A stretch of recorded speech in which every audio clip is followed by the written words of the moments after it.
공모 주식 수가 줄고 공모가가 2만원으로 낮아짐에 인해 상장액 유통 가능한 금액은 224.5억으로 낮아졌기에 이 부분이 최대 변수가 될 수 있는 부분입니다.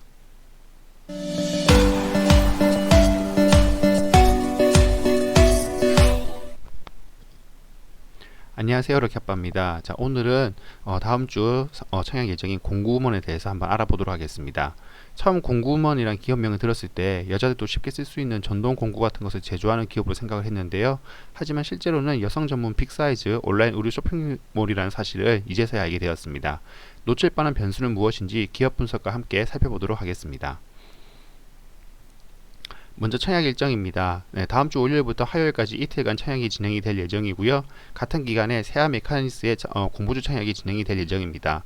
추가적으로 아래쪽에 보시면은 경남제약부터 한국 BNC 대한전선 3개 종목의 실권주 일정이 함께 진행이 될 예정입니다.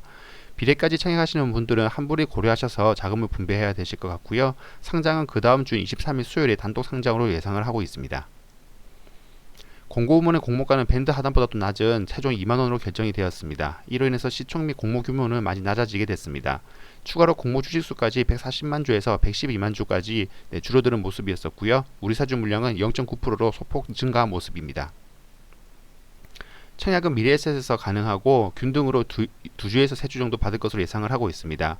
수수료 작업을 해두지 않으셨다면 청약 수수료도 2,000원이 발생하므로 참고하시기 바랍니다.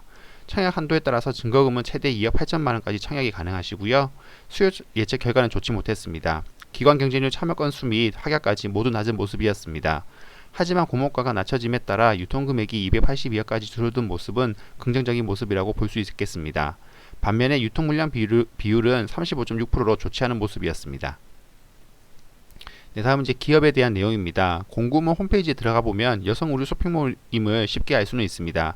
하지만 빅사이즈 쇼핑몰이라고는 말과는 다르게 일반 다른 쇼핑몰들과 다를 바 없는 여자 모델들이 이제 줄을 보였고 베스트 100 상품에도 일반적인 사이즈의 제품들이 줄을 이루는 모습이었습니다.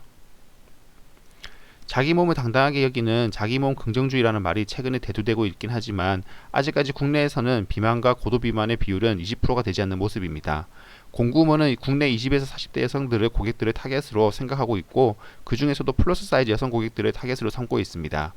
2020년 기준 한국 패션 시장 규모를 39조 가량으로 보고 있는데 이 중에서 공구음원의 타겟층이 20에서 40대 여성 플러스 사이즈 시장 규모는 약 1.6조 가량으로 추정하고 있습니다. 전체 연령 여성 인구 대상 시장이 5.7조라고 가량을 추정한다면 이 중에서 약 30% 가량의 비율이라고 생각하시면 될 것 같습니다. 공구음원의 장점은 플랫폼이 아닌 자사 온라인 쇼핑몰에서 판매를 하는 D2C 방식으로 판매를 하고 있습니다. 이로 인해서 유통 비용을 절감을 하고 소비자 맞춤 구매를 통해 재구매율이 61%나 되는 점은 장점으로 볼 수 있겠습니다. 하지만 최근 트렌드는 패션 플랫폼을 기반으로 시장이 형성되어 가고 있고 무신사 같은 경우 거래 금액이 1조 원을 지그재그는 8천억을 넘는 모습을 보이고 있기에 공구음원이 불가피하게 플랫폼 안으로 들어갈 경우에는 그만큼의 수익성은 떨어질 수 있다고 생각을 해야 될 것 같습니다. 현재 일반 의류에서는 60%에 가까운 매출을 만들어내고 있고요. 기타 상품으로는 33%가량의 매출을 만들어내고 있습니다. 아직까지는 자사 온라인몰을 통해서 매출의 70% 가까이를 만들어내고 있는 모습은 긍정적입니다. 추가로 향후 남성복 런칭을 또 계획을 하고 있습니다. 다음은 이제 투자 설명서에 대한 내용입니다. 2021년 3분기 실적을 연환산하여 평가가액을 산출하였고요. 평가가액은 41,478원이 나왔고 공모가액은 밴드 하단보다 낮은 2만원으로 결정이 되었습니다. 이 공모가 하단을 이제 뚫은 모습은 좋지 않게 보일 수는 있긴 하겠지만 할인율이 무려 51.8%라는 점은 장점으로 볼 수도 있겠습니다. 공구음원의 기관 경쟁률은 56.9로 낮게 나왔습니다. 1000대 이하의 종목들의 시초가 평균은 98.17%로 낮은 시초가를 형성하는 것으로 보여지고 있고 투젠을 제외하고는 대부분 시초가보다 종가가 낮은 모습으로 보였습니다.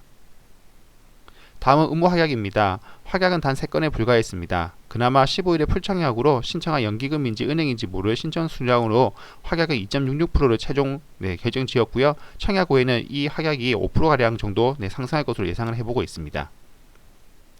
청약전 확약은 10% 이하 종목들을 보면 시초가 평균은 104.55%로 종가는 94.83%로 나타났습니다. 상장의 수익을 내기에는 조금 힘들 것으로 이제 보여지고 있습니다.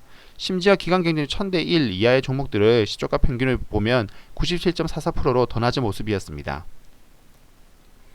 위 표에는 유통 물량을 수정 전 물량인 140만 주 중 우리 사주 1만 주가 빠진 139만 주로 나와 있습니다. 하지만 변경된 주식수를 적용하면 상장에 유통 가능한 주식수는 개인과 기관의 111만 주와 기존 주주의 물량이 더해져 약 112만 주가 되고, 그로 인해서 금액으로는 224억이 됩니다. 비율로서는 30.56%가 되어 공고음원의 변수적인 요소가 바로 이 부분입니다. 낮아진 공모가와 공모 주식수로 인해서 공모금액은 224.5억까지 낮아졌으며 150억에서 350억대 종목들의 시초가 평균은 184.89%까지 상승하여 있는 모습, 그리고 종가 평균은 209.81%까지 높게 나왔습니다. 하지만 기왕 경쟁률이 1000대 이하의 종목들만 추려서 본다라고 하면은 최근에 상장한 스톤브리지 벤처스라든가 에드바이오텍으로 이들의 평균은 93.07%로 아주 낮은 모습이었습니다. 유통금액이 낮은 부분은 장점일지 모르겠지만 기왕 경쟁률이 낮았기에 여전히 리스크가 있는 부분은 확실합니다. 마지막으로 정리해 보도록 하겠습니다. 일단 장점으로는 특정 타겟을 대상으로 하는 고객층, 그리고 이제 재구매율이 61% 높은 점은 장점으로 부각될 수 있겠습니다. 그리고 무엇보다도 자사 온라인몰의 활용에 따른 비용 절감이 아무래도 가장 큰 장점으로 보여지고 있고요. 낮아진 공모가 그리고 줄어든 주식수로 인해서 유통 물량과 유통 금액이 많이 낮아졌으면은 상장일 조그만 매수세에도 빠른 상승이 나올 수도 있기 때문에 이 부분은 장점으로 생각하고 있습니다. 무엇보다 단독 상장을 통해서 매수세가 한 곳으로 몰릴 수 있기 때문에 긍정적으로 생각을 하고 있습니다. 하지만 단점으로는 공모주 및 실권주 일정이 겹칩니다. 다음 주에 있는 세아 메카닉스와 기타 실권주 일정과도 함께 겹치기 때문에 하지만 수요측 결과가 그리 좋지 않은 결과로 인해서 쉽게 또 생각하실 수도 있으실 것 같습니다. 주당 단가가 2만원 정도로 높은 편입니다. 이전에 상장했던 에드바이오텍이라든가 같은 경우에는 대부분 이제 공모가가 낮은 부분이었기 때문에 더블을 하더라도 2만원이 채 되지 않았습니다. 하지만 공구문 같은 경우에는 2만원이기 때문에 우리 상승을 한다라고 하면은 그만큼 호가와 변동폭이 큰 만큼 몸무게에 부담이 갈 수도 있겠습니다. 아직까지는 수익성이 좋긴 하겠지만 향후 매출의 성장성은 더딜 것으로 예상을 하고 있고요. 유통 비율이 좋지 않은 모습은 단점이라고 볼 수 있겠습니다. 마지막으로 판매 청구권은 존재하지 않습니다. 지극히 개인적인 제 생각입니다. 예상은 했지만 역시나 좋지 않은 수요 예측 결과, 그리고 평가가액을 올려놓고 그리고 할인율을 많이 적용한 느낌의 밀당을 하는 느낌입니다. 하지만 저에게 이제 변수를 남겨준 선택의 여지가 바로 이제 줄어든 공모가와 상장 주식 수입니다. 200억대라는 메리트 있는 유통금액과 1위 금액은 과연 결과가 어떨지 조금 궁금해지기도 합니다. 상장의 노을이라든가 에드바이오텍 같은 변수는 있을 수도 있겠지만, 하지만 이제 공구문의 공모가액 단가가 아무래도 이들보다 높았던 2만원이라는 점이 또 발목을 잡게 하는 모습과 같습니다. 결국 리스크가 더 커 보이기에, 그리고 이제 미래에는 청약 수수료도 존재하는 사람에게는 청약은 당연히 패스를 해야 될 것 같습니다. 장점도 좋은 부분이 있긴 하지만은 단점이 더 명확한 그런 사실입니다. 상장이 지켜보는 것으로 결정을 할 예정이고요. 그리고 혹은 상장의 매수를 통해서 단기간에 단타를 한번 노려볼 생각도 있습니다. 자, 여기까지 오늘 공구문에 대해서 알려드렸고요. 마지막으로 가시기 전에 구독, 좋아요 꼭 한 번씩 부탁드리도록 하겠습니다. 감사합니다.